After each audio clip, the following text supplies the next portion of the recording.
S, வீடு, schools, hotels, store room இங்கெல்லாம் partition wall கட்டணும்னாலும் இப்போ பில்டிங் ஓனர்ஸோட first choice Renocon Rapid Wall Panels.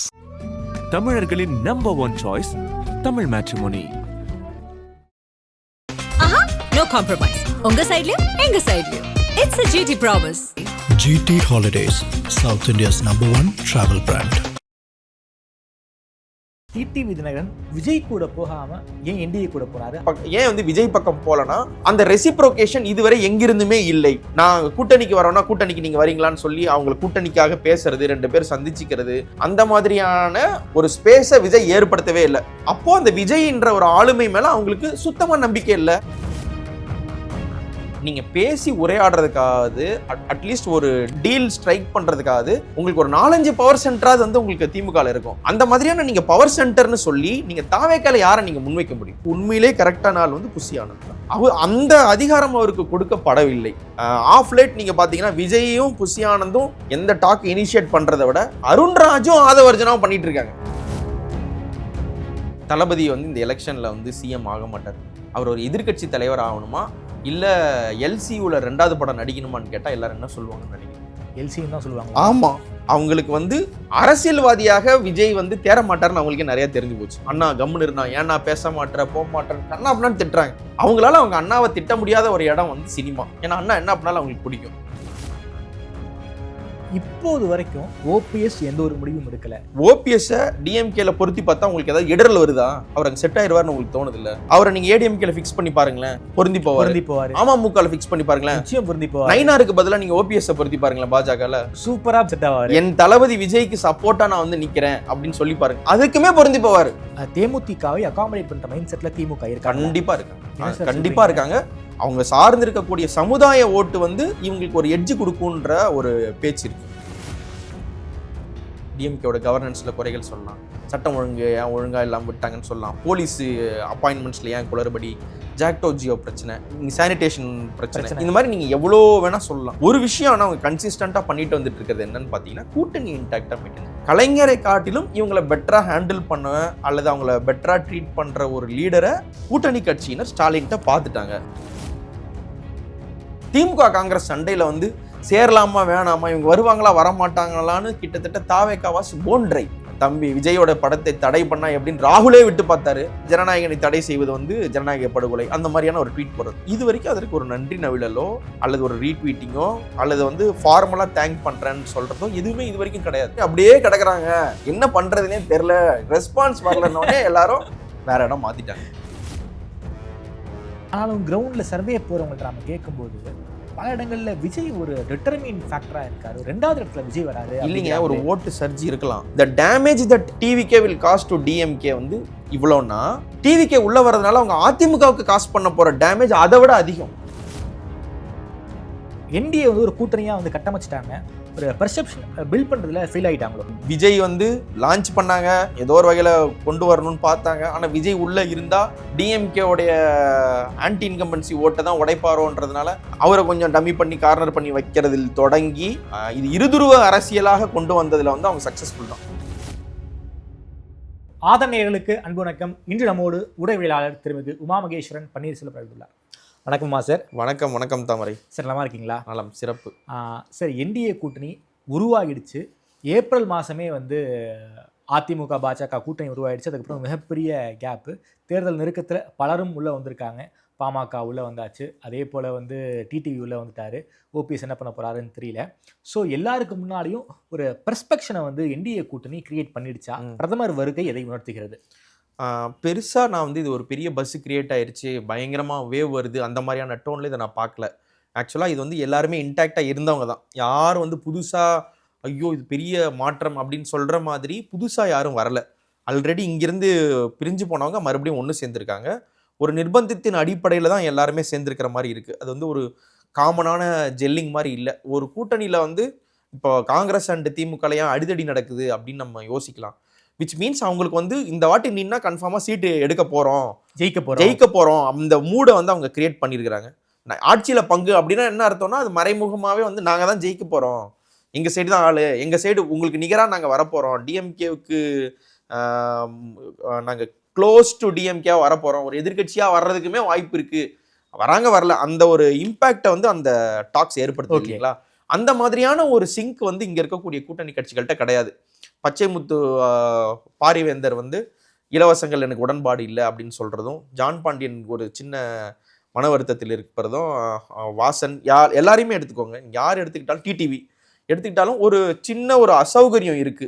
அந்த அசௌகரியம் என்னன்னா, ஏதோ ஒரு ஆர்ம் ட்விஸ்டிங் நடந்திருக்கு, வேற வழி இல்லாம நாங்க சேர்றோம், ஒன்று பிஜேபியோட கோயர்ஷனால சேரணும், இல்லைன்னா வேற ஆப்ஷனே இல்லைன்னு சேரணும், இல்லை இவங்க பெருசா எதிர்பார்த்த விஜய் வந்து அந்த சைடு போய் நிக்கிறதுக்கு முடியுமா முடியாதான்னு தெரியல, சிபிஐ கேஸ்லாம் போயிட்டு இருக்கு, ஸ்கோப் இல்லாம போயிருவோமோ, அப்போ ஒரு இருக்கிற சேஃப் பெட்டான ஏடிஎம்கே பக்கம் போயிடலாம், அந்த மாதிரியான ஒரு இப்போதைக்கு என்னை நான் சேவ் பண்ணிக்குவோம் அப்படின்ற ஒரு மைண்ட் செட்ல இருக்கிற மாதிரி தான் தெரியுது. டிடிவி தினகரன் விஜய்க்கு பாசிட்டிவான பல்வேறு நோட்டுகளை தொடர்ச்சியா பேசிக்கிட்டே இருந்தாரு. கூட்டணிக்கான சிக்னலா தான் அது பார்க்கப்பட்டது. விஜய் கூட போகாம ஏன் என்டிஏ கூட போனாரு? அது மட்டும் இல்லாம திமுக கூடவும் டிடிவி அவர்கள் பேசிக்கிட்டு இருந்தாரு ஒரு தகவல் இருந்தது. அது உண்மையா? உண்மை, 100% உண்மை. அதுல வந்து மாற்றே கிடையாது. திமுக கூட எல்லாரோடையும் பேசினாங்க. அதுல திமுகன்னு இல்லை, திமுக, தாவேகா, நீங்க அதிமுக எல்லாரோடையுமே வந்து ஒரு டிஸ்கஷன் போயிட்டே இருந்தது. அது வந்து நான் ஸ்டாப்பா போயிட்டு இருந்தது வந்து உண்மை. ஏன் அவங்க விஜயோட போலனா, ரீசெண்டா விஜய் பக்கத்துல நடக்கிற அந்த டெவலப்மெண்ட்ஸ் தான். ஜனநாயகன் இஷ்யூ வந்து ஒரு இஷ்யூவே இல்லை. First thing Karur issue, CBI issue main. ஜனநாயக இஷ்யூ வந்து ஒரு மேட்டர் கிடையாது. அண்ட் தென் ஒரு பிஜேபிட்ட மாட்டியிருக்கிற ஒரு சக கைதி மாதிரி தான் ஒரு கிட்டத்தட்ட ஒரு விஜய் பார்க்கறதுனால ஒரு இயல்பான ஒரு கூட்டணி தான் அது. ஆனால் ஏன் வந்து பரிபூர்ணமா அங்க போய் சேரல? இன்னும் சொல்ல போனா செங்கோட்டையனுக்கு வந்து இவங்க எல்லாம் வந்து ஒரு ஹோப் கொடுத்துக்கிட்டே இருந்தாங்க. செங்கோட்டையனும் வந்து ஓபிஎஸும் டிடிவியும் வந்து ஜாயின் பண்ணுவாங்க. ஏன்னா அதுக்கு முன்னாடி நடந்த அந்த குரு பூஜை, தேவர் குரு பூஜையில தான் இவங்க எல்லாருமே வந்து ஒன்னா போய் நின்னாங்க. அதுல இருந்தா வந்து அந்த ஸ்பார்க் கிரியேட் ஆகி அந்த ஃப்ரிக்ஷன் வந்தது. ஸோ இவங்க இதை சொல்லும் பொழுது இவர் தான் அனுப்பிச்சு வச்சிருக்காரு, நம்மளுடைய ஆள் அனுப்பிச்சிருக்காரு, அந்த ஒரு இணைவு வந்து பின்னாடி நடக்கும் அப்படின்றத ஒரு ஃபோர் ஷேடோவிங் மாதிரி பண்ணிட்டே இருந்தாங்க. பட் இந்த கரூர் டெவலப்மெண்ட்ஸு, அதற்கடுத்து சிபிஐ, அதற்கடுத்து எந்த ஒரு கூட்டணி காலையும் விஜய் வந்து எடுத்து வைக்கவே இல்லை. ஒன்று நான் தனியாக நிற்க போறேன்னு சொல்லணும், சீமான் மாதிரி, நாங்கள் நின்னா தனி தான், அந்த மாதிரி நான் ஓப்பனாக சொல்லணும். இல்லையா ஒரு கூட்டணிக்கு என்டர்டெயின் பண்றாங்கன்னா அட்லீஸ்ட் இந்த பேச்சுவார்த்தையாவது பண்ணணும். இதுல என்னன்னா, ஜனநாயகன் படத்துக்கு பெரிய இஷ்யூஸ் வரும்பொழுது சூசகமா என்ன பண்றாரு, ஸ்டாலினே ஒரு ஆதரவு கரம் வந்து நீட்டிக்கிறாரு. ஆச்சா, அதற்கடுத்து வந்து ராகுல் காந்தி என்ன பண்றாரு, வழக்கம் போல அவங்களுக்கு ஒரு பாசம் உண்டு, விஜய்னா ஒரு பாசம் உண்டு, அண்ட் தென் அவங்களுக்குள்ள ஒரு ரேப்பம் உண்டு. அவர் வந்து என்ன பண்ற, ஜனநாயகனை தடை செய்வது வந்து ஜனநாயக படுகொலை, அந்த மாதிரியான ஒரு ட்வீட் போடுறாரு. இது வரைக்கும் அதற்கு ஒரு நன்றி நவிழலோ அல்லது ஒரு ரீட்வீட்டிங்கோ அல்லது வந்து ஃபார்மலா தேங்க் பண்றேன்னு சொல்றதோ எதுவுமே இது வரைக்கும் கிடையாது. அப்போ ஏன் இல்ல இந்த சம்பவம் ஏன் சொல்றேன்னா, நீங்க கேட்டீங்க இல்லையா டிடிவி ஏன் வந்து விஜய் பக்கம் போலனா, அந்த ரெசிப்ரோகேஷன் இதுவரை எங்கிருந்துமே இல்லை. நான் கூட்டணிக்கு வரோம்னா கூட்டணிக்கு நீங்க வரீங்களான்னு சொல்லி அவங்களை கூட்டணிக்காக பேசுறது, 2 பேர் சந்திச்சுக்கிறது, அந்த மாதிரியான ஒரு ஸ்பேஸை விஜய் ஏற்படுத்தவே இல்லை. இப்போ ஏடிஎம்கே கூட்டணி இருக்காங்க, திமுக கூட்டணி இருக்காங்க, ரெண்டுமே தங்கள் அளவுல ஸ்ட்ராங்கா இருக்காங்க. இது வீக்கு, இது ரொம்ப ஸ்ட்ராங்னு ஒருதலை பட்சமான தேர்தல் நிச்சயமாக இல்லை. அப்படின்னும் பொழுது 2 பக்கமும் காமனா எதிர்க்கிற ஆட்கள் யாரு? டிடிவி, எடப்பாடி கூட பிரச்சனை, திமுக கூட சேர முடியாது. ஓபிஎஸ் 2 வாட்டி முதலமைச்சர்லாம் இருந்துட்டாரு, திமுக கூட சேர்றது ஒரு மனத்தயக்கம் இருக்கும், எடப்பாடி ஒத்து வரல. அப்ப அவங்களுடைய நேச்சுரல் சாய்ஸா வந்து எங்க போயிருக்கணும்னா அவங்க விஜய்கிட்ட தான் போயிருக்கணும். ஆனா போகல. அப்போ அந்த விஜய்ன்ற ஒரு ஆளுமை மேல அவங்களுக்கு சுத்தமா நம்பிக்கை இல்லை. ஸோ ஒரு தூது கூட இல்லையா, ஒரு சலசலப்பை ஏற்படுத்தணும், ஒரு டாக் ஆஃப் தி டவுனா இருக்கணும் அப்படிங்கிறதுக்கான எந்த ஒரு முன்முயற்சியும் யார்கிட்ட விடுறது? இப்போ இந்த பிரச்சனை இருக்கு இல்லைங்களா, இப்போ நீங்க திமுக யார்கிட்டயோ பேசுறீங்கன்னு வைங்க, ஒன்னு ஸ்டாலின் நீங்க போய் பேசுறீங்க, எங்கேயோ வாக்கிங் போகும்பொழுது என்ன பண்ணாரு, 2 வாட்டி சந்திச்சார். ஆமா, ஓபிஎஸ் சந்திச்சார். உதயநிதிட்ட பாக்குறது, அவங்களுக்கு ஸ்டாலினை பாக்குறீங்க, வீட்டுக்கு போய் பாக்குறீங்கன்னு உதய பாக்குறதோ போறதோ ஒரு பெரிய பிரச்சனை கிடையாது. சபரீசன்ட்டு நீங்க பேச முடியும், ஒரு 5-6 பவர் சென்டராது இருப்பாங்க, இவங்க தான் பேசணும் அவங்க தான் இல்லாம நான் அவரிடம் பேசினேன் அவர்கிட்ட பேசல, இன்டர்னல் நாய்ஸ் ஒரு பக்கம் விட்டுருங்க, இவங்க பெரிய தலையா கட்சி இவங்க கண்ட்ரோலா அதெல்லாம் ஒரு பக்கம் விட்டுருங்க. நீங்க பேசி உரையாடுறதுக்காவது அட்லீஸ்ட் ஒரு டீல் ஸ்ட்ரைக் பண்றதுக்காவது உங்களுக்கு ஒரு 4-5 பவர் சென்டராது வந்து உங்களுக்கு திமுக இருக்கும். அந்த மாதிரியான நீங்க பவர் சென்டர்னு சொல்லி நீங்க தாவேக்கால யாரை நீங்க முன்வைக்க முடியும்? உங்களுக்கு யாருமே இல்ல. ஆதவர்ஜுனா நீங்க எப்படி பவர் சென்டர்னு சொல்வீங்க? ஒரு இடத்துல இருந்து தன்னுடைய பர்சனல் வெண்டட்டாவுக்காக திமுக திட்டிக்கிட்டு இருந்தவர், பர்சனல் வெண்டட்டாவுக்காக விசிகா அண்ட் டிஎம்கே ரிஃப்ட்டுக்கு இது பண்ணிட்டு இருந்தவர், பர்சனல் வெண்டாட்டாவுக்காக கேமரா லைவ்ல ஓடிட்டு இருக்குன்னு தெரியாம ஏக வசனத்துல எடப்பாடியை பேசுறாரு. இப்படி 3 கட்சியை மோசமாக பேசி மோசமாக திட்டி மாட்டிக்கொண்ட ஆதவர்ஜுனாவை நம்பி என்னன்னு போய் பேசுவார்? புஷி ஆனந்துக்கு நிச்சயம் பேச முடியாது. அதனால தான் ஆதவர்ஜுனான்னு இல்ல அவர்கிட்ட இந்த கட்சியில யார்கிட்டயாவது பேசலாம்னா விஜய்கிட்ட பேசணும். ஏன்னா விஜயே பேச மாட்டாரு. அதனால என்ன பண்றது, வேற ஆள் நீங்க தேடுனீங்கன்னா தேடுறதுக்கு உண்மையிலே கரெக்டான ஆள் வந்து புஷி ஆனந்த் தான். உங்களுக்கு பிடிக்கல, நீங்க எவ்வளோ குற்றச்சாட்டுகள் சொன்னாலும் போனாலும், அரசியல் படுத்தப்படலை என்னன்னாலும் சொன்னாலும், யார் சொல்லுக்கு வந்து அந்த கட்சியில இருக்கவங்க கட்டுப்படுவாங்க? புஷி ஆனந்த். விஜய் பேச்சு கட்டுப்படுறாங்களோ இல்லையோ, புஷி ஆனந்துக்குன்னு ஒரு மரியாதை இருக்கு, அதுக்காக கண்டிப்பா கட்டுப்படுவாங்க. விஜய் இறங்குன்னு சொல்லி இறங்குறாங்களோ இல்லையோ, புஷி ஆனந்த் இறங்குன்னு சொன்னா மரத்திலேருந்து இறங்குவாங்க. அட்லீஸ்ட் மரத்திலேருந்து யார் சொன்னா இறங்குவாங்கன்னா புஷி ஆனந்த் சொன்னா இறங்குவாங்க அப்படின்ற ஒரு ட்ரஸ்டாவது அவங்களுக்கு இருக்கு. ஸோ நீங்க ஏதாவது பேசணும்னா அவர்கிட்ட தான் பேசணும். அண்ட் தென் அவருக்கு சட்டமன்றத்தை பார்த்த ஒரு எக்ஸ்பீரியன்ஸ் இருக்கு. Ex-MLA, NR Congress, NR Rangasamy கூட இருந்திருக்காரு. பாண்டிச்சேரி ஆளாகவே இருந்தாலும் கூட இந்த எலெக்ஷன் ப்ராசஸை பார்த்த ஒரு ஆளுன்னா அவங்க தான். செங்கோட்டையன் இப்போ வந்திருக்கலாம், பட் அதற்கு முன்னாடி கட்சி ஆரம்பிக்கிறது, போறது, இந்த மீட்டிங்கை நடத்துறது, கரூர் விஷயம் நடந்தும் கூட புஷி ஆனந்த் முகத்துக்காக நிறைய பேர் திட்டாம இருந்தாங்க. இந்த மாதிரிலாம் நிறைய இருக்கு. அந்த அதிகாரம் அவருக்கு கொடுக்கப்படவில்லை. ஆஃப் லேட் நீங்க பாத்தீங்கன்னா விஜயும் புஷி ஆனந்தும் எந்த டாக் இனிஷியேட் பண்றதை விட அருண்ராஜும் ஆதவர்ஜுனாவும் பண்ணிட்டு இருக்காங்க. எஸ். அப்போ ஒரு அருண்ராஜ் அவருக்கு இன்னும் எலெக்ஷன் செட்டப்பை, கட்சி செட்டப்ன்றதே அவங்களுக்கு தெரியாது. இதுதான் ஃபர்ஸ்ட் கட்சி. ஆமா. ஆதவர்ஜுனாவுக்கு சக்சஸ்ஃபுல்லா இதை நான் பண்ணேன், போனேன், இந்த இடத்துல நான் எல்லாம் செஞ்சேன், நின்று ஜெயிச்சேன் அப்படின்ற எலக்டோரல் எக்ஸ்பீரியன்ஸ் கிடையாது. அப்படிப்பட்டவங்கள்ட்ட போயிட்டு ஒரு சீசன்டு கேம்பெயின், எம்ஜிஆர் நடத்தின கட்சியை கிட்டத்தட்ட இரும்பு கரத்தில் வச்சிருந்த டிடிவியும், ஜெயலலிதா வந்து வேற யாரையுமே நம்பாம ஒட்டுமொத்தமா பரிபூர்ணமா நம்பின ஓபிஎஸும் என்ன முகாந்திரத்துல போய் அவங்கள்ட்ட பேச முடியும்? அப்போ அந்த ஸ்பேஸே தாவேக்காக இல்லைன்னும் பொழுது, அந்த ஒரு தலைமைக்கான ஒரு பெரிய வேக்கம் இருக்குன்னும் பொழுது யார்கிட்டயும் அங்க போய் பேச முடியாது, கிரெடிபிலிட்டி இல்லைங்கிற ஒரு மைண்ட் செட்டுக்கு அங்க வந்துட்டாங்களா? சின்ன பசங்க வெல்லாம வீடு வராதுன்ற மாதிரி இவங்களை என்ன நம்பி போய் பேசுறது? விஜய் பேசவே மாட்டாப்ல, அப்ப என்ன பண்றது அப்படின்றதுனால இவங்க எத்தனை வாட்டி நேசக்கரம் நீட்டியும் ஒரு கூட்டணியா அதை அமால்கமேட் பண்ணி கொண்டு போகணும்ன்ற ஒரு முனைப்பு கூட இல்லாத ஒரு கட்சிக்கிட்ட என்ன பண்றதுன்னு விட்டுருங்க சார். கடந்த ஒரு மாசத்துல திமுகவுக்கு எதிராக பல்வேறு விஷயங்கள்ல அரசியல் பண்ணிருக்க முடியும். ஏன் சார் அமைதியா இருக்காங்க? ஜனநாயகன் ரிலீஸ் ஆகணும் அந்த மைண்ட் செட்ல தான் ஒட்டுமொத்த தாவேக்காவும் இருக்காங்க. ஆமா, அவங்க ஆக்சுவலி நான் திரும்பவும் சொல்றேன், நான் இப்போ நீங்க தளபதி வந்து இந்த எலெக்ஷன்ல வந்து சிஎம் ஆக மாட்டார். அவர் ஒரு எதிர்கட்சி தலைவர் ஆகணுமா இல்ல எல்சியூல 2வது படம் நடிக்கணுமான்னு கேட்டா எல்லாரும் என்ன சொல்லுவாங்கன்னு நினைக்கிறீங்க? எல்சின்னு தான் சொல்லுவாங்க. ஆமா ஆமா, அவங்களுக்கு வந்து அரசியல்வாதியாக விஜய் வந்து தேர மாட்டாருன்னு அவங்களுக்கே நிறைய தெரிஞ்சு போச்சு. அண்ணா கம்முன்னு இருந்தா, ஏன்னா பேச மாட்டேற, போக மாட்டேன்னு கண்ணா அப்படின்னு திட்டுறாங்க. அவங்களால அவங்க அண்ணாவை திட்ட முடியாத ஒரு இடம் வந்து சினிமா. ஏன்னா அண்ணா என்ன பண்ணாலும் அவங்களுக்கு பிடிக்கும். அண்ணா வழக்கம் போல டான்ஸ் ஆடிடுவாரு, பாடிடுவாரு, சென்டிமெண்ட் வச்சிருவாரு, என்னுடைய தலைவன் நீ தான் அப்படின்னு தொண்டர்களை பார்த்து சொல்லிடுவாரு. அப்போ அண்ணாவை திட்டாத ஒரு ஸ்பேஸ் எங்க இருக்குன்னா அண்ணா சினிமால இருந்தாதான். இப்போ சினிமாவுக்கு அவர் வந்துட்டா பெட்டர் தானே அப்படின்றதுனால அவங்களுடைய ஆட்டோமேட்டிக் சாய்ஸ் சினிமாவா இருக்கும். ஜோக்ஸ் அப்பார்ட், அவங்களுக்கு வந்து அரசியல்வாதின்ற விஜய் கொடுக்குற கம்ஃபர்ட் விட டாப் நாங்க தான் தெரியும் இல்ல, இங்க வந்து உங்க அண்ணனுக்கு என்னடா எலெக்ஷன்ல என்னடா ஒர்க் பண்ண தெரியும் அப்படின்னு யாரா கேட்டா அவங்க பதில் சொல்ல முடியல. ஆனா சினிமால கேட்டா பாக்ஸ் ஆபீஸ் கிங் அடிச்சுக்க முடியுமா? ரஜினியே எங்கள்கிட்ட கவுந்துட்டாப்ல இல்ல, உண்மையும் கூட. நான் ரஜினி இது விஷயம் உண்மைன்னு சொல்ல, பாக்ஸ் ஆபீஸ்ல நம்பர் 1 விஜய் படம் வராருன்னா ஒரு பஸ் இருக்கு. அதுல வந்து எந்த போராட்டமும் பண்ணாம எந்த மெனக்கெடலும் இல்லாம விஜயால் ஜெயிக்க முடியற இடம் வந்து சினிமா. ஓகே, ஆனா இங்க மெனக்கெடணும் இல்ல. சோ இந்த கஷ்டமான வேலைக்கு பதிலா நாங்க குதூகலிக்க வேற இருக்கு. அந்த மெனக்கடல் தான் விஜய்க்கு மிகப்பெரிய பிரச்சனை. மெனக்கடல் இல்லை. அப்ப தாவேக்கா வந்து இதுல இன்னும் கொஞ்சம் பின்னாடி போனீங்கன்னா தாவேக்காவுடைய இந்த ஒரு குரோத்துக்கு எல்லாம் முன்னாடி, இந்த பிரச்சனைக்கெல்லாம் மாற்றுறதுக்கு முன்னாடி ஃபர்ஸ்ட் ஓப்பன் ஹேண்ட்ஸ் கூப்பிட்டுக்கிட்டே இருந்தால் வந்து சீமான்.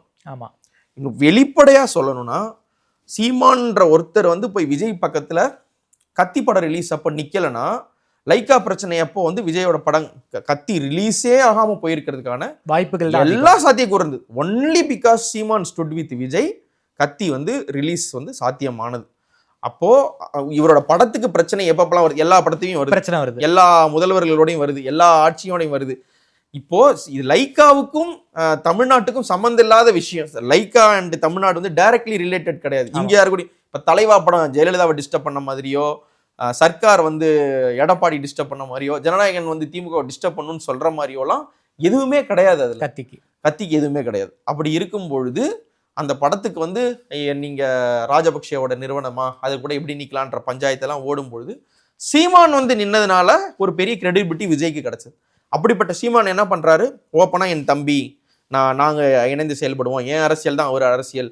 கிட்டத்தட்ட அவர் எடுத்த தம்பி படத்துல வர்ற மாதவனா விஜயும் மணிவண்ணனா இவரையும் பொசிஷன் பண்ணிக்கிட்டு என் தம்பிடா அவன், என்னைய பார்த்தா உன்னை பார்த்த மாதிரி இருக்கு, அந்த மாதிரிலாம் சொன்னாரு. அந்த நட்பழைப்பை ரொம்ப காலி பண்ணிட்டாங்க கட்சியோட கொள்கை பெரியார்னு சொன்னதன் மூலமா. அதற்கப்புறமும் கூட ஒரு முயற்சி நடந்தது, சுத்தமா முடிஞ்சிருச்சு. அந்த ஒரு இதை ரிஜெக்ட் பண்ணவங்க யாரெல்லாம் நீங்க ரிஜெக்ட் பண்ணியிருக்காங்கன்னு நீங்க பார்த்தீங்கன்னா வரிசையா பார்ப்பீங்க. ஒரு மைனாரிட்டிஸை சப்போர்ட் பண்ற மாதிரியான பெரிய ஸ்டேட்மெண்ட் கொடுக்கல. எஸ்ஐஆர் விவகாரத்துல நான் வந்து காங்கிரஸை வந்து பயங்கரமா சப்போர்ட் பண்றேன், என்னோட காங்கிரஸ் தொண்டர்களுடைய மனதை எனக்கு புரியுது, அந்த மாதிரி அவங்கள பண்ணி கொண்டு வர்றதுக்கு ஏதாவது ஒரு உபாயம் இருந்து அது பண்ணாங்கன்னா அதுவும் பண்ணல. ஊரக வேலை அந்த எம்என்ஜிஎன் ரேகா மகாத்மா காந்தி ஊரக வேலைவாய்ப்பு திட்டம் அதனுடைய பேர்ல வந்து மகாத்மா காந்தி நீக்கும் பொழுது கூட இவங்க வாய்ஸ் கொடுக்கல. ஸோ காங்கிரஸ் பக்கத்தில் இருக்கிறவங்களை கூட்டு வர்றதுக்கு ஒரு வாய்ப்பு இருந்தது. நீட் விஷயம் கரெக்டா ஆதவர்ஜுனா வந்து இவங்க கட்சிக்கு வர்றதுக்கு முன்னாடி நீட் விவகாரத்துல தமிழ்நாடு அரசு கொண்டு வரக்கூடிய தீர்மானத்துக்கு வந்து நான் மனப்பூர்வமா ஆதரவு தெரிவிக்கிறேன்னு ஒரு மாதிரியா பொலிட்டிக்கலி அலைன் ஆயிட்டு இருந்தவர் வந்து ஆதவ் வந்ததுக்கு அப்புறம் திமுக சைட்ல இருக்கக்கூட ஓட்டையும் பிரிச்சு கொண்டு வர முடியல. எம்ஜிஆரோடைய கட்சி அவங்க எல்லாம் ரொம்ப மோசமான கையில் இப்ப மாட்டிக்கிட்டாங்க, ஆனா அது மீட்கப்பட வேண்டிய கட்சி. ஒரு அண்ணாமலை வந்து அதிமுகவை கட்சி எடுத்துட்டு போறத பார்த்த ஒரு முனைப்பு கூட விஜய்க்கு இல்லை. அப்படின்னும் போது என்ன ஆகுது, இந்த தேர்ட் ஃப்ரண்ட் உருவாகிறதுக்கான ஸ்பேஸை வந்து என்ன பண்ணிடுறாங்க, தாவேக்கா காலி பண்ணிடுறாங்க. இப்படி காலி ஆனதுனால அவங்களுக்கு இப்ப இருக்கிற ஒரே சாய்ஸ் என்ன, ஒன்னு திமுக பக்கம் போறது, இல்லைன்னா அதிமுக பக்கம் போறது, இல்லைன்னா இவங்க வாஷ் அவுட் ஆயிடுவாங்க. எந்த ஒரு ஸ்கோப்புமே கிடையாது இவங்களுக்கு. தனியா ஒரு அணின்னு போக முடியாது, இல்ல உபரிகள்லாம் சேர்ந்து முடியாது. மானாக்குன்னு ஒண்ணு இல்லை, ஏன்னா மானாக்குள்ள பாதி வந்து திமுகல இருக்கு. இப்ப என்ன பண்றதுன்னு தெரியல, முழுசும் போயிரும் போல, இன்னும் ஒரு 10 நாள்ல தெரிஞ்சிடும். ஸோ இந்த ஒரு மூமெண்ட் இருக்கிறதுனால வேற வழியே இல்லாம இவங்களுக்கு பிடிக்குதோ பிடிக்கலையோ எல்லாரும் என்டிஏ கூட அலைன் ஆகுறாங்களே ஒழிய என்டிஏவில் இருந்தாதான் ஆச்சு அப்படின்ற மாதிரி அவங்களுக்கு கிடையாது. ஓகே சார், இப்போது வரைக்கும் நாம பேசிக்கிட்டு இருக்கிற சமயம் ஓபிஎஸ் எந்த ஒரு முடிவும் எடுக்கல, தேமுதிக எந்த ஒரு முடிவும் எடுக்கல. ஓபிஎஸ் தை பிறந்தால் வெளிப்பிறக்கும், இன்னும் 2 நாள்ல நான் வந்து முடிவை சொல்லுவேங்கிறாரு. பிரேமலதா அவர்கள் இன்னைக்கு வரைக்கும் எந்த ஸ்டேட்மெண்ட்டும் சொல்லாம இருக்காங்க. 2 பக்கமும் பேசிக்கிட்டு இருக்காங்கன்னு தகவல். என்னதான் சார் 2 பேரும் பண்ண, இன்னுமே அவங்களுடைய ஆப்ஷன்ஸ் வந்து ஓப்பனா தான் வச்சிருக்காங்க. இன்னுமுமே பாஜகவோடையும் பேச்சுவார்த்தை நடக்கிறது, இன்னமும் திமுகவோட பேச்சுவார்த்தை நடந்து. என்னதான் சார் டிமாண்ட் வைக்கிறாங்க தேமுதிக? வழக்கமான சீட் டிமாண்ட்ஸ் தாங்க. 10 சீட்டு 5 சீட் இரட்டை இலக்கம்ன்ற ஒரு ட்ரீம் சீட்டை வாங்கிடுறேன், நான் ரொம்ப 5, 6, 7ன்னு போய் அவமானப்பற்றக்கூடாது அப்படின்ற ஒரு முனைப்பு தானே ஒழிய 30 வேணும் 40 வேணும் 50 வேணும்ன்ற மாதிரி எல்லாம் கிடையாது. 10 தான் டபுள் டிஜிட் வந்ததுன்னா இது வந்து நடந்திருக்க ஒரு பொலிட்டிக்கல் மிராக்கிள். 10 டபுள் டிஜிட்ல வந்துட்டா, அதையே மீறி டபுள் டிஜிட்ல தான் நான் நிப்பேன்னு அவங்க சொன்னாங்கன்னா இப்போ 5 சீட்டு கொடுக்குறாங்க 6 சீட்டு கொடுக்குறாங்கன்னா முன்னாடி 06ன்னு வேணா போட்டுக்கிட்டு இது டபுள் டிஜிட்ல சீட்டு அப்படின்னு சொல்லிக்கலாமே ஒழிய அவங்களுக்கான டபுள் டிஜிட்ன்ற நம்பர் கிடையாது. தேமுதிகவை அகாமடேட் பண்ற மைண்ட் செட்ல திமுக இருக்காங்க. கண்டிப்பா இருக்காங்க. அவங்க சார்ந்து இருக்கக்கூடிய சமுதாய ஓட்டு வந்து இவங்களுக்கு ஒரு எட்ஜ் கொடுக்குன்ற ஒரு பேச்சு இருக்கு. ஒரு சின்ன எட்ஜ். குறிப்பா எங்க சொல்லணும்னா 10.5% ஒதுக்கிட்டு இடபிள்யூஎஸ் வந்ததுக்கு அப்புறம் வன்னியர்களுடைய மைக்ரேஷன் வந்து ஏடிஎம்கே பக்கம் இருக்கு. இன்னும் சொல்ல போனா பாமக பக்கத்துல இருக்கக்கூடிய நெருக்கத்தை விட அதிமுக பக்கத்துக்கு ஃப்ளோட்டிங் ஓட்டு, அந்த வன்னியர்ஸ்னுடைய ஓட்டு வந்து ஒரு ஷிஃப்ட் இருக்கிறது வந்து உண்மை. ஆமா, சிவி சண்முகம் இருக்காங்க, எடப்பாடியை வன்னியரா பாக்குறாங்க சார். கவுண்டர்னு சொல்லி கவுண்டர் டேர்ம்ல வன்னியரா இருந்தா என்ன, படையாச்சியா இருந்தா என்ன, வேளாள கவுண்டரா இருந்தா என்ன, கேவிஜியா இருந்தா என்னன்ற அந்த ஒரு தேவர் கன்சாலிடேஷன், முக்குலத்தோர் கன்சாலிடேஷன் மாதிரி கன்சாலிடேஷன் ஸ்ட்ராங்கா இருக்கு எடப்பாடி அவர்கள். ஆமா, ஆனா இதுல இந்த ஈக்குவேஷன்ல எங்க ஒரு சேஞ்ச் ஆகுதுன்னா, இப்போ பிரேமலதா விஜயகாந்த் கூட்டணி தேமுதிக உள்ள வர்றதுனால திமுக ஒன்றும் 10%, 5% ஏறிட போறது கிடையாது, ஷோர் ஷாட் கிடையாது. ஆனா அந்த 1.5%, 2% இந்த எலெக்ஷன்ல வந்து ரொம்ப டெசிசிவான ஒரு பர்சன்டேஜ்.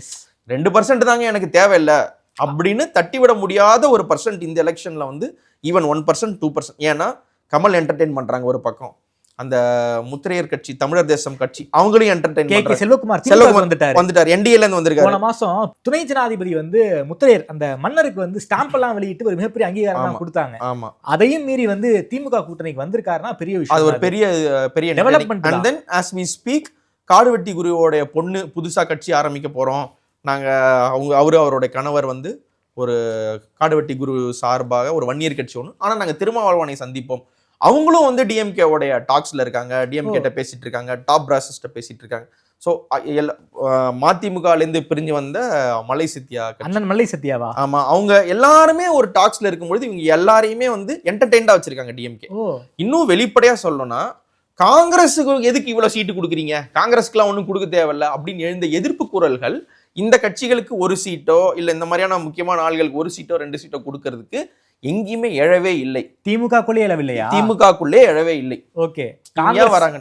காங்கிரஸுக்கு இருக்கிற ஒரு கசப்புணர்வு வந்து இந்த கட்சிகள் மீது இல்லை. ஏன்னா இவங்க யாரும் ஆட்சியில பங்குன்னு கேட்கல, இவங்க ஸ்டாலினோடைய சுப்ரமசி ஏத்துக்கிறாங்க, எந்த பெரிய டிமாண்ட்ஸும் வைக்கல, இந்த தொகுதி கொடுத்தாதான் நிப்பேன்னு சொல்லல. முக்கியமா இவங்களை வந்து கொச்சையா எந்த பேச்சுவார்த்தையும் எதுவுமே நடத்தல. அண்ட் தென் டிஎம்கே இன்ஹெரண்டாவே ஏடிஎம்கேல இருந்து வர்றவங்க, என்டிஏல இருந்து வர்றவங்களுக்கு வந்து திமுக காரங்களுக்கு இருக்கிற மரியாதையை விட அவங்களுக்கு ஒரு பெரிய மரியாதை கொடுப்பாங்க. அந்த ஒரு மரியாதை எங்களுக்கு கிடைக்குது. ஸோ இவங்களுடைய அந்த ஷிஃப்ட் வந்து ரொம்ப எவிடென்ட்டா இருக்கு. சார், நாளைக்கு ஓபிஎஸ்ஏ திமுக கூட கூட்டணி பேச்சுவார்த்தை நடத்தலாம் போல இருக்கே. நடத்திட்டு தான் இருக்காரு அவரு. இதுல என்னன்னா ஓபிஎஸ்க்கு வந்து இதுதான் முடிவு அப்படின்னு நாம இப்போ ஒன்று சொல்லலாம். ஆனா வீட்டுக்கு போறதுக்குள்ள வேற ஒன்று மாத்திருப்பாரு. ஓகே, ஏன்னா அவர் எல்லார் பேச்சும் கேட்கக்கூடிய ஆள். குருமூர்த்தி பேச்சுனா குருமூர்த்தி பேச்சு கேட்பாரு. இப்போ எடப்பாடியே வந்து வாங்க நம்ம சேர்ந்துடலான்னா சேர்ந்துருவாரு, டிடிவி கூட்டா சேர்ந்துருவாரு, டிஎம்கே கூட்டா சேர்ந்துருவார். நீங்க இவரை வந்து இந்த ஐடியாலஜி உள்ளவர் மட்டும்தான், இவர் இந்த ஐடியாலஜிலேருந்து மீறவே மாட்டார்னு சொல்லி நீங்கள் எதுலையுமே சேர்க்க முடியாது. நாங்கள் ஒரு உதாரணத்துக்கு நான் உங்கள்கிட்ட கேட்குறேன். ஓபிஎஸ்ஸை டிஎம்கேல பொருத்தி பார்த்தா உங்களுக்கு ஏதாவது இடரல் வருதா? அவர் அங்கே செட் ஆயிடுவார்னு உங்களுக்கு தோணுது இல்லை? என்ன தங்க தமிழ்ச்செல்வனுக்கு அவருக்கும் சண்டை வரலாம், தேனிக்குள்ளார வரலாம். ராம்நாடு பக்கம் போயிட்டாருன்னா எந்த ஒரு மரவர் ஓட்டு எங்க இருக்கோ கல்லர் ஏரியா விட்டு மரவர் ஓட்டு போயிட்டாருன்னா அந்த சண்டையை தவிர்த்துடலாம். அவரை நீங்க ஏடிஎம்கேல ஃபிக்ஸ் பண்ணி பாருங்களேன், பொருந்தி போவாரு. அமமுகல ஃபிக்ஸ் பண்ணி பாருங்களேன், நிச்சயம் பொருந்தி போவார். நயினாருக்கு பதிலா நீங்க ஓபிஎஸ் பொருத்தி பாருங்களேன், பாஜகல சூப்பரா செட் ஆவாரு. என் தளபதி விஜய்க்கு சப்போர்ட்டா நான் வந்து நிக்கிறேன் அப்படின்னு சொல்லி பாருங்க, அதுக்குமே பொருந்தி போவாரு. 10 பொருத்தமும். இப்போ ஒரு டெல்லி கணேஷ் அல்லது ஒரு என்ன சொல்றது கல்லாப்பெட்டி சிங்காரம், இந்த மாதிரி கேரக்டர் ஆர்டிஸ்ட் வந்து எல்லாருக்கும் அப்பா ஆயிடும். இல்ல சரண்யா பண்ணுவான்னு வச்சுக்கோ, எல்லாருக்குமே அம்மா. அந்த மாதிரி வந்து இவர் எந்த கட்சியோடனா இவருக்கு பிளெண்ட் ஆயிடலாம். ஏன்னா இவர் ஓபிஎஸ் உடைய கொள்கை அப்படின்லாம் ஒன்றும் கிடையாது. ஓபிஎஸ் வந்து ஒரு நம்ப தகுந்த ஒரு நம்பர் 2 அந்த மாதிரியான ஒரு இமேஜ் தான் இருக்கு. அதனால அவர் எங்க வேணா போவார். கடைசியா வர்ற தகவல்கள் படி அவர் வந்து டிஎம்கேவோட பேசிட்டு இருக்காரு. டிஎம்கே வந்து என்டர்டெயின் பண்றாங்க. என்ன ரீசன்னு கேட்டீங்கன்னா, எனக்கு நான் பாக்குற ரீசன் வந்து ஓட்டு அதெல்லாம்ன்றதை தாண்டி 2 வாட்டி முதலமைச்சா இருந்தவர் வந்து என்னுடைய கொடையின் கீழ் நான் தான் அவரை ஜெயிக்க வச்சேன் அப்படின்ற ஒரு திருப்திப்படுதலுக்காக அவங்க என்டர்டெயின் பண்றாங்க.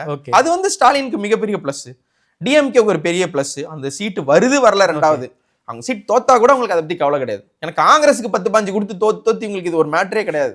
ஏன்னா காங்கிரஸ் 30 கொடுத்து எப்படி ஒரு 15 தோத்துருவாங்க. அப்படின்னும் பொழுது ஒன்று ஓபிஎஸ் தோத்தா பிரச்சனை கிடையாது. ஆனா ஒரு 2 வாட்டி முதலமைச்சராக இருந்தவர், வேற கட்சி தலைவராக இருந்தவர் என் கொடையின் கீழ் வந்து நிற்கிறாங்க அப்படின்றது வந்து கலைஞருக்கு ஜெயலலிதாவுக்கு கிடைக்கிறத விட ஒரு பெரிய பொலிட்டிக்கல் எட்ஜ் இவருக்கு கொடுக்கும். ஓகே, அதாவது எதிர்கட்சிகளுக்கு ஆப்ஷன்ஸே இருக்கக்கூடாது, எல்லாரும் நம்ம கூட வந்துடணுங்கிற ஒரு மைண்ட் செட்டுக்கு வந்து ஸ்டாலின் வந்துட்டாரு போல இருக்கு. வந்துட்டு இல்லை, அவருக்கு என்னன்னா நீங்க யார் வேணா என்னடா வாங்க, நீங்க வந்தா நான் எல்லாரையுமே என்டர்டெயின் பண்ணுவேன். ஒரு டிரான்சிஷன் நீங்க பாருங்களேன்.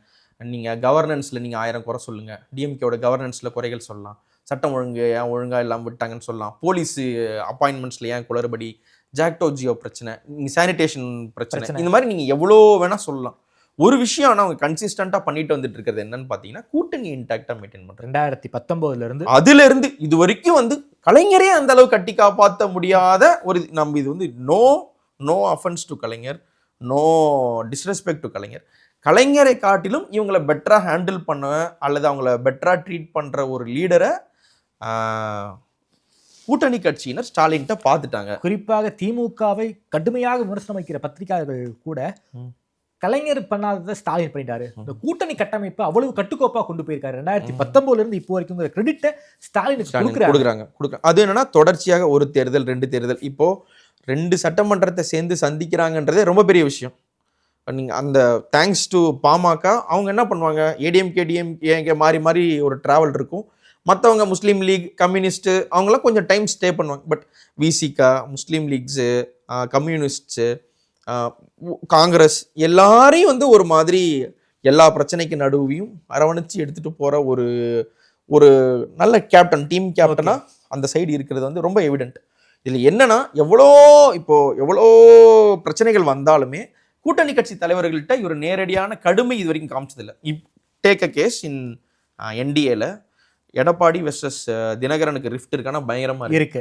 தினகரன் பேசிட்டு இருக்கும்போதே பின்னாடி இருக்க ஒருத்தர் வந்து எடப்பாடிக்கு டெபாசிட் கிடையாது, முடிஞ்சா வாங்கி பாரு அப்படின்னு கத்துறாங்க. எதுவுமே சொல்ல மாட்டாரு இவரு.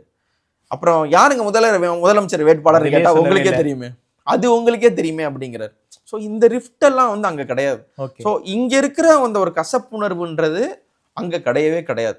அதே மாரி இருந்தாலுமே இவங்க போடுற சண்டை வந்து ஒரு பெரிய லெட் டவுனா, இவங்க ஜெயிப்பாங்களாம் அப்படிலாம் இல்லை. அது வந்து சப்ளிமினலா நாங்க தான் ஜெயிக்க போறோம் அப்படின்னு வந்து காங்கிரஸும் திமுகவும் கிளீனா எஸ்டாப்ளிஷ் பண்ணிட்டாங்க. அண்ட் தென் இவங்க நடத்தின சண்டையில வந்து இந்த டீ கடையில வந்து காசு கொடுக்காம போறவங்க வந்து ஒரு டெக்னிக் யூஸ் பண்ணுவாங்க இல்லையா, 2 பேரும் அடிச்சுப்பாங்க. அந்த கலைபுரத்துல என்ன பண்றதுன்னு தெரியாம டீ மாஸ்டரும் சும்மா இருப்பாரு, பக்கத்துல இருக்கும் சும்மா இருப்பாங்க. திமுக காங்கிரஸ் சண்டையில வந்து சேரலாமா வேணாமா, இவங்க வருவாங்களா வரமாட்டாங்களான்னு கிட்டத்தட்ட தாவேக்காவாஸ் போன் ட்ரை விட்டு பார்த்தாங்க. வழக்கமா அன்பு தம்பி விஜயோட படத்தை தடை பண்ணா எப்படின்னு ராகுலே விட்டு பார்த்தாரு. அதற்குமே இது இந்த ஒரு மகளிர் மட்டும் படத்துல ஒரு நாகேஷ் வருவார் இல்லையா, எப்படி அந்த மாதிரி அமைதியாவே இருக்கு தாவேக்கா. அந்த நாகேஷ் தான் தாவேக்கா. அந்த மகளிர் மட்டும் நாகேஷ் மாதிரி அப்படியே கிடக்குறாங்க. என்ன பண்றதுன்னே தெரியல, ரெஸ்பான்ஸ் வரலன்னே எல்லாரும் வேற இடம் மாத்திட்டாங்க. சார், ஐயா பெரியவர் ராமதாஸ் என்ன மைண்ட் செட்ல இருக்காரு? இப்போதும் திமுக கூட பேசிக்கிட்டு இருக்காரு. திமுக அதாவது திருமாவை வந்து செட்டில் டவுன் பண்ற விதமாக திருமா வந்து ஐயாவினுடைய வளர்ப்பு பிள்ளை அப்படிங்கிற டோன்ல வந்து பாமக எம்எல்ஏ அருள் பேசியிருக்காரு. ஸோ திருமாவுக்காக ராமதாஸ் கொண்டு வர வேணாங்கிற மைண்ட் செட்ல ஸ்டாலின் இருக்காரா சார்? ஆமா, அதாவது இவருடைய மைண்ட் செட் என்னன்னா, எங்களுக்கு ரொம்ப வேல்யூபிளான பார்ட்னர் திருமா. ஏன்னா இதுல வந்து எமோஷன்ஸ்லாம் ஓரமா வச்சிருவோம். இந்த 2019க்கு முன்னாடி வரைக்கும் டிஎம்கே அண்ட் விசிகே உடைய காம்போ வந்து ஹிட்டான காம்போ கிடையாது.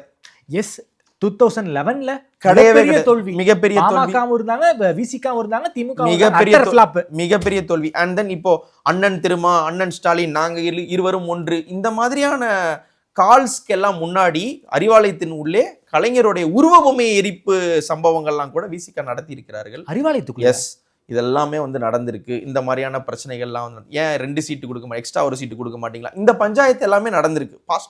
பாஸ்ட் பைகான்ஸ் ஒரு பக்கம் இருந்தாலும் அதற்கப்புறம் இவங்க வந்து ஒரு லாயல் பார்ட்னர்ஸா DMK to VCK, VCK to DMK இருக்காங்க. ஏன்னா அந்த ரீசன் வந்து 10.5 இடஒதுக்கீடு வந்த பின்னாடி அந்த 1 year மைக்ரேஷன் ஏடிஎம்கே பக்கம் இருக்கு. அந்த 1 year மைக்ரேஷன் இருக்கிறதுனால 1 year அல்லாத ஓபிசிஸ்னுடைய மைக்ரேஷன் டிஎம்கே பக்கம் இருக்கு. அப்போ இதை நல்லா பேலன்ஸ் பண்றதுக்கு 10% இடஒதுக்கீடு, 1 year இடஒதுக்கீடு பிடிக்காத தேவர்கள் வந்து திமுக பக்கம் வந்து ராஜேந்திர பாலாஜி தோத்து போனாரு. ஆமா, ஆப்வியஸா இருக்காங்க. அது இதற்கு வந்து மிஸ்ஸிங் பீஸ் இந்த ஈக்குவேஷன்ல வந்து ஸ்ட்ராங் தலித் ஓட்டு தான் திருமா. அப்போ இவங்களுக்கு இன்ஹெரண்டா வந்து திருமா லெவலுக்கான தலித்தியன் ஐகான் வந்து உள்ள கிடையாது. ஸோ இவங்க ரிலை பண்ண வேண்டியது திருமாவை ரிலை பண்ணியிருக்காங்க. அப்போ பழைய வடார்காடு மாவட்டம், அப்புறம் பழைய தென்னார்காடு மாவட்டம், இது அரியலூர், ஆண்டிமடம், ஜெயங்கொண்டம்ல இருந்து கேடிசிசி, காஞ்சிபுரம், திருவள்ளூர், செங்கல்பட்டு, சென்னை வரைக்குமே இவங்களுக்கு திருமா கூட இருக்கிறது வந்து ஒரு குட் ஈக்குவேஷன். ஓகே, இன்னும் சொல்ல போனா காங்கிரஸ் வந்து திமுகவை ஸ்ட்ராங் பண்ற இடம் எதுன்னு பாத்தீங்கன்னா டவுன் சவுத். கரெக்ட். ஆமா, நார்த்தன் தமிழ்நாட்டுல வந்து காங்கிரஸ் வந்து திமுகவுக்கு வேல்யூ எடிஷனே கிடையாது, ஒண்ணுமே கிடையாது. அப்போ அந்த நார்த்தன் தமிழ்நாட்டுக்கு 1 year ஒரு பக்கம் இல்லாம இருக்காங்க, காங்கிரஸ் வந்து பெரிய சப்போர்ட்டிங் ஹேண்ட் இல்லைன்னும் பொழுது திருமாவுடைய ப்ராமினன்ஸ் வந்து இவங்களுக்கு ரொம்ப தேவைப்படும். ஒரு கேட்டலிஸ்டா இருக்காரு வட மாவட்டங்கள்ல திருமா. வட மாவட்டங்களுக்கு, சென்னைக்கு, எல்லாத்துக்கும் வந்து திருமா இருக்கிறது ஒரு value addition. Maybe they can win without Thiruma also. ஆனால் அந்த 1%, 2%ன்றது ரொம்ப டெசிசிவா இருக்கக்கூடிய தேர்தலாக இருக்கிறதுனால they want to keep him happy. அப்போ if Thiruma is okay with it, நீங்க வந்து சேர்ந்துக்கோங்க, நீங்க வர்றதை வந்து தடுக்கல, திருமாக்கு ஓகேனா நீங்க வந்துக்குங்கன்னு அந்த பால் அவர்கிட்ட போட்டாங்க. நீங்க ஓகேன்னு சொன்னீங்கன்னா நீங்க சேர்த்துக்கிறோம், நீங்க இல்லைன்னா நாங்க சேர்த்துக்கல. ஓகே, அந்த திருமாவுடைய வார்த்தைக்காக திமுக காத்திருக்கிறது அப்படிலாம் இல்லையா? அந்த பாலை திருமாட்ட போட்டாங்க. ஓகே, அவர் நாங்க சேர்த்துட்டு நீங்க இதை சாக்கா வச்சுட்டு நீங்க போறதை நாங்க விரும்பல. ஓகே, அவங்க சேரணுமா வேணாமான்றது நீங்க முடிவு பண்ணிக்கோங்க. நீங்க சொல்லுங்க, உங்களுக்கு ஓகேனா எங்களுக்கு ஓகே. அப்போ அவருக்கு ஓகே இல்லைன்னா இப்ப என்ன பிரச்சனைனா, என்ன ஒரு தடை இருக்குன்னா, பழைய திருமாவாவும் பழைய ராமதாஸாவும் இருந்தாங்கன்னா அந்த சும்மா இந்நேரம் நீங்கள் ஒரு இன்டர்வியூ கூப்பிட்டுருந்தீங்கன்னா இவர் ஸ்டெதஸ்கோப் எடுத்து வச்சிருப்பாரு, நாடி பிடிச்சு பார்த்துருப்பாரு, திரும்பி பார்த்து தம்பி நான் தம்பி கிட்ட பலமுறை சொல்லியிருக்கிறேன், தம்பியை ஒரு திருமணம் செய்ய சொல்லி கொண்டே இருக்கிறேன், ஒரு தகப்பன் ஸ்தானத்தில் இருந்து இந்த மாதிரியான இதயம் இனித்து கண்கள் பணிக்கிற மொமெண்ட்லாம் நம்ம பார்த்துருக்கலாம். ஆனால் ராமதாஸ் அவர்கள் பண்ண லைஃப் டைம் பிளண்டர் தலித் அல்லாத ஒரு கூட்டமைப்புன்னு ஒன்று ஆரம்பிச்சு பர்மனண்டா திருமாவை அஃபண்ட் பண்ண பாயிண்ட்டுக்கு போன பின்னாடி இந்த இணைப்புன்றது வந்து சாத்தியமே கிடையாது, சாத்தியம் இல்லைன்னு சொல்ல முடியாது. ஒரு கசப்போட இருக்குமே ஒழிய அது சாத்தியமே இல்லாம போறது எல்லாம் சொல்ல முடியாது. அந்த ஒரு கசப்புணர்வு இருக்கும். டிடிவி எடப்பாடி ரிலேஷன்ஷிப் மாதிரி அதை விட பெட்டர் ரிலேஷன்ஷிப் தான்.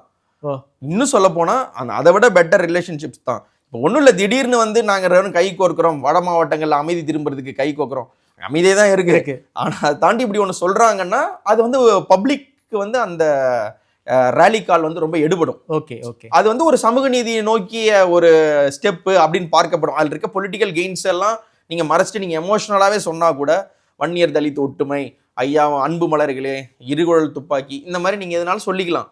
ஸோ அந்த ஒரு கால் எடுத்து நான் தலித் லீடர்ன்றதை தாண்டி ஒரு பொது தளத்தில் நிற்கக்கூடிய ஒரு லீடரா காமிச்சிக்கிற ஸ்கோப் இருக்கு. பட் பாலிஸ் வித் திரும்ப அந்த விஷயத்துல இந்திய கூட்டணிக்குள்ளார ஒரு மிக முக்கியமான ஆளுமைகள் கிருஷ்ணசாமி, அதே போல ஜான் பாண்டியன். கிருஷ்ணசாமி இன்னைக்கு வரைக்கும் முடிவெடுக்காம இருக்காரு, கொள்கை சார்ந்து கூட்டணி அமைப்பேன்கிறாரு. 2 தொகுதி தான் தென் மாவட்டங்களில், அந்த 2 ரிசர்வ்டு தொகுதிக்கு 3 பேர் போட்டி போடுறாங்க. தென்காசியை பொறுத்த வரைக்கும் அந்த ஐயாசாமி ஆனந்தன், அதே போல வந்து ஆனந்தன் ஐயாசாமி, கிருஷ்ணசாமி, ஜான் பாண்டியன் 2 தனி தொகுதிக்கு 3 பேர் போட்டி போடுறாங்க. இதுக்கு தான் பிரச்சனை போல இருக்கே சார். ஆமா ஆமா, அது மட்டும் ஒரு பிரச்சனை இல்லை. இதனுடைய இன்னொரு சின்ன இஷ்யூ ஒன்று இருக்கு. டிடிவி இது வரைக்கும் மொட்டை தலைக்கு முழங்காலுக்கு முடிச்ச மாதிரி இருக்கலாம். ஆனால் டிடிவி ஓபிஎஸ் இல்லாத ஒரு சமயம், இப்போ இந்த முந்தின சமயம் வரைக்கும், ஓபிஎஸ் இல்லை முந்தின சமயம் வரைக்கும், இன்னும் சொல்லப்போனால் ஒரு போன வருஷம் இதே நேரம் நீங்கள் எடுத்துக்கிட்டிங்கன்னா அதிமுக வந்து தேவர் சமுதாயத்தினருடைய அனுதாபமே இல்லாத ஒரு கட்சி மாதிரியான ஒரு பிம்பம் இருந்தது. எஸ், நீங்க உதயகுமார் நீங்க 1000 காட்டலாம், செல்லூர் ராஜா இருக்காரு, அண்ணன் இருக்காரு, பங்காளி இருக்காரு, சிஆர் இருக்காரு, இந்த மாதிரி நீங்க 1000 சொன்னாலும் ஓபிஎஸ் இல்லை, சசிகலா இல்லை, டிடிவி இல்லை, தங்க தமிழ்ச்செல்வன் இல்லை. அதுக்கப்புறம் நீங்க பாத்தீங்கன்னா தேவர் சமுதாயத்தினருடைய சப்போர்ட் வந்து முழுமையாக அங்க இல்லை. இது வந்து ஒரு கவுண்டர் கட்சி, இது ஃபுல்லா வந்து கொங்கு கவுண்டரா தான் இருக்காங்க, என்ன பண்ணாலும் கவுண்டரா இருக்காங்க. அண்ட் தென் அண்ணாமலை அண்ட் எடப்பாடியோட சண்டையை வந்து கவுண்டர் சிவில் வாரு, வேலுமணி கண்ட்ரோல்ல இருக்கு, தங்கமணி கண்ட்ரோல்ல இருக்கு, எடப்பாடி பழனிசாமி கண்ட்ரோல்ல இருக்கு, எங்க பக்கம் ஒண்ணுமே இல்லையேன்னு ஒரு பொறுமல் இருந்தது. அப்போ இவங்களுக்கு தேவர் அல்லாதவர்களாக இருக்கவங்களுடைய சப்போர்ட் வந்து தேவைப்பட்டது. அப்போ தேவர் சப்போர்ட்டுமே தேவைன்னு வரும்பொழுது இவங்க என்ன பண்ண ஆரம்பிச்சிட்டாங்கன்னா, மதுரைக்கு விமான நிலையத்துல வந்து முத்துராமலிங்க தேவர் பேரை வையுங்க. ஏன்னா இதை தாண்டி அவங்களை எப்படி கன்சல்டேட் பண்றதுன்னு தெரியல. ஆனால் இந்த மொமெண்ட் அந்த சொன்னதுக்கு அப்புறம் ஸ்டார்க் ரியாக்ஷன்ஸ் இவங்க வந்து வாங்கினது வந்து ஜான் பாண்டியன்ட்டேருந்து வாங்கினாங்க. நீங்கள் எப்படி அதை சொல்லலாம், கிருஷ்ணசாமிட்டேருந்து வாங்கினாங்க. அப்போது இந்த ஒரு ரிஃப்ட் வந்து இன்டாக்டாக இருந்தது. இப்போது அது இன்னும் வைடன் ஆகிறதுக்கான வாய்ப்பு தான். டிடிவி உள்ள வந்ததுக்கப்புறம் அவங்களுக்கான சப்போர்ட் சிஸ்டம் வந்துருச்சு இல்லையா, அப்போது இவங்க வந்து ஒரு முக்கியம் இல்லாத பர்சனாக போகிறதுக்கான ஸ்கோப் இருக்குது. ஜான் பாண்டியன் உள்ள தானே இருக்காரு. ஒரு கிருஷ்ணசாமிக்கும் சொல்கிறேன் நான். ஓகே, அந்த ஒரு இவங்க இல்லைனாலும் பரவாயில்ல, இவங்க எனக்கு வேல்யூ, டிடிவி வந்ததுக்கு அப்புறம் இவங்க ஒரு பெரிய வேல்யூ அடிஷன் நீங்க சொல்ல தேவையில்லைன்னு சொல்றேன். ஸோ பாஜக வந்து பீகார்ல ஒரு ஸ்ட்ராட்டஜி பண்ணாங்க. யார் யாரெல்லாம் எதிர் துருவங்களா இருக்காங்களோ அவங்க எல்லாரையுமே ஒன்றாக அரவணைத்து 1+1 எதிர் நிப்பாட்டி ஒரு மிகப்பெரிய வெற்றி பெற்றாங்க. அந்த ஸ்ட்ராட்டஜி ஏன் பாஜக தமிழ்நாட்டில் பண்ணாம இருக்காங்க? இல்ல, அதுல பண்ற இடத்தில் எல்லாமே வந்து இந்த grip BJP hate towards the respective states வந்து பயங்கர அதிகம். என்னுடைய கண்ட்ரோல்ல இந்த ஸ்டேட் இருக்குன்னு பாஜகவால் சொல்ல முடியும், அல்லது எதிர்கட்சியாவது குறைந்தபட்சம் இருப்பாங்க. ஆமா, இப்போ ஒரு இடத்துல காங்கிரஸ் ஆளுங்கட்சினா ஆப்வியஸ் யார் எதிர்கட்சியா இருக்கு? பிஜேபி. எதிர்கட்சி அட்லீஸ்ட் எதிர்கட்சியாவது அவங்களோட குடும்ப பிடியில வச்சிருப்பாங்க. இங்க ஆளுங்கட்சியாவும் இவங்க இல்ல, எதிர்கட்சியா வரவும் முடியாது. எதிர்கட்சியா இருக்கக்கூடிய ஏடிஎம்கே கண்ட்ரோல் வச்சிருக்காங்களான்னு பார்த்தா அதுவும் சுத்தமா கிடையாது.